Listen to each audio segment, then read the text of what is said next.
منتخب المغرب أقل من 17 سنة يبلغ ربع نهائي المونديال بعد الفوز على إيران.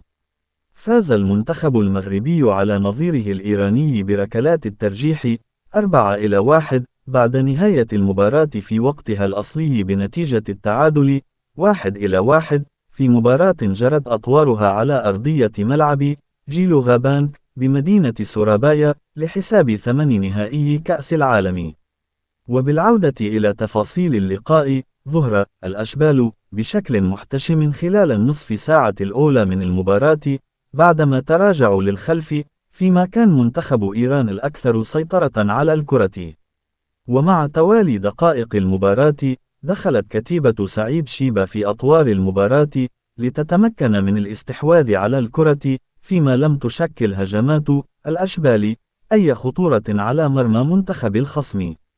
ومع مطلع الشوط الثاني ضغط المنتخب المغربي بقوة على نظيره الإيراني، وخلق مجموعة من الفرص السانحة للتسجيل، أبرزها تسديدة المتألق محمد الحموني من الجهة اليسرى، والتي جانبت شباك مرمى الخصم بقليل. وفي الوقت الذي كان يبحث رفاق عبد الحميد معالي عن تسجيل هدف السبق، وعكس مجريات اللقاء، تمكن المنتخب الإيراني من تسجيل هدفه الأول عن طريق اللاعب إسماعيل غوليزاده من كرة رأسية.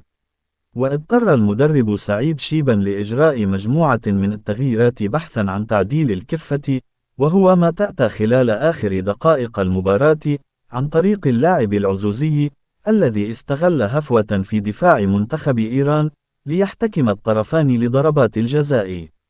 وابتسمت ركلات الحظ للمنتخب المغربي بنتيجة 4-1 مع تألق الحارس طهبندوزيل الذي صد ركلة جزاء ليبلغ أشبال الأطلس دور ربع نهائي مسابقة كأس العالم للناشئين، وذلك لأول مرة في التاريخ.